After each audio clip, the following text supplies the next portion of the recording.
ਬਿਸਮਿल्लाहिर्रहमानिर्रहीम अस्सलाम वालेकुम। ਇਹ ਜੀ ਕਲੀਅਰ ਕੁਰਾਨ ਹੈ। ਅੱਲਾ ਭਲਾ ਕਰੇ ਬੰਗਾਲੀਆਂ ਦਾ, ਜਿਨ੍ਹਾਂ ਨੇ ਆਜ਼ਾਦੀ ਲੈ ਲਈ ਤੇ ਅੱਜ ਉਹ ਇਲਮ ਦੀ ਰਾਹ ਤੇ ਤੁਰ ਪਏ ਨੇ।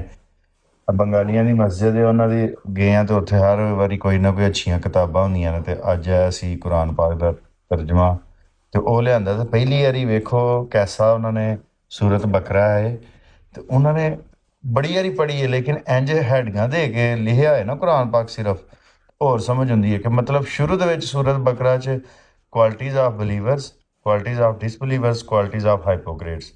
ਦੁਨੀਆ ਤੇ ਤਰੇ ਕਿਸਮ ਦੇ ਹੀ ਬੰਦੇ ਨੇ, ਤੇ ਕੁਰਾਨ ਦੇ ਸ਼ੁਰੂ 'ਚ ਹੀ ਤਰੇ ਕਿਸਮ ਦੇ ਬੰਦਿਆਂ ਦਾ ਦੱਸ ਦਿੱਤਾ ਗਿਆ ਹੈ।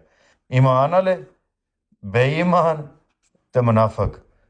ਤੇ ਅਸੀਂ ਬੜੀ ਵਾਰੀ ਤਰਜਮਾ ਪੜ੍ਹਿਆ, ਲੇਕਿਨ ਉਹ ਕਿਉਂਕਿ ਇੰਜ ਹੈਡਿੰਗਾਂ ਦੇ ਨਾਲ ਨਹੀਂ ਹੁੰਦਾ। ਇਹ ਵੇਖੋ ਪੂਰਾ ਕੁਰਾਨ ਪਾਕ ਹੈਡਿੰਗਾਂ ਦੇ ਵਿੱਚ ਹੈ। ਉਹ ਪਿਛਲਾ ਜਿਹੜਾ ਇੰਗਲਿਸ਼ ਤਰਜਮੇ ਵਾਲਾ ਕੁਰਾਨ ਪਾਕ ਮੈਂ ਤੁਹਾਨੂੰ ਦੱਸਿਆ ਸੀ, ਉਹ ਵੀ ਬੜਾ ਆਲਾ ਸੀ, ਤੇ ਇਹ ਉਸ ਤੋਂ ਵੀ ਆਲਾ ਹੈ। ਇੰਜ ਸਾਡੇ ਪੰਜਾਬੀ, ਸਿੰਧੀ, ਪਸ਼ਤੋ, ਬਲੋਚੀ ਦੇ ਵਿੱਚ ਹੈਡਿੰਗਾਂ ਦੇ ਨਾਲ ਤਰਜਮਾ ਕਰਕੇ ਦਿੱਤਾ ਜਾਏ ਨਾ, ਐਸੇ ਕੁਰਾਨ ਨੂੰ ਤਰਜਮਾ ਕਰ ਦਿੱਤਾ ਜਾਏ ਪੰਜਾਬੀ, ਸਿੰਧੀ, ਪਸ਼ਤੋ, ਬਲੋਚੀ ਦੇ ਵਿੱਚ, ਤੇ ਬੜੇ ਲੋਕਾਂ ਨੂੰ ਕੁਰਾਨ ਪਾਕ ਦੀ ਸਮਝ ਆ ਜਾਏ। ਤੇ ਅੱਲਾ ਕਰੇ ਤੁਹਾਨੂੰ ਸ਼ਾਇਦ, ਤੇ ਮੇਰਾ ਅੱਲਾ ਸਦਕਾ ਜਾਰੀ ਕਬੂਲ ਫਰਮਾਏ। ਤੇ ਹੁਰਮ ਸੋਹਲਿਆ ਕੁਰਾਨ ਪਾਕ ਦਾ ਤਰਜਮਾ ਕਰ ਰਿਹਾ। ਹੁਰਮ, ਮੈਂ ਤੈਨੂੰ ਕਹਾਂਗਾ ਕਿ ਇਹ ਜਿਹੜਾ ਕੁਰਾਨ ਪਾਕ ਨੇ, ਇਹ ਵੀ ਤੂੰ ਕਿਧਰੋਂ ਲੈ ਤੇ ਇੰਜ ਤਰਜਮਾ ਕਰਨਾ। ਜਦੋਂ ਤੂੰ ਕਿਤਾਬ ਦੀ ਸ਼ਕਲ 'ਚ ਉਹਨੂੰ ਲਿਖਣਾ ਹੈ ਨਾ, ਇੰਜ ਹੈਡਿੰਗਾਂ ਦੇ ਕੇ ਲਿਖਣਾ।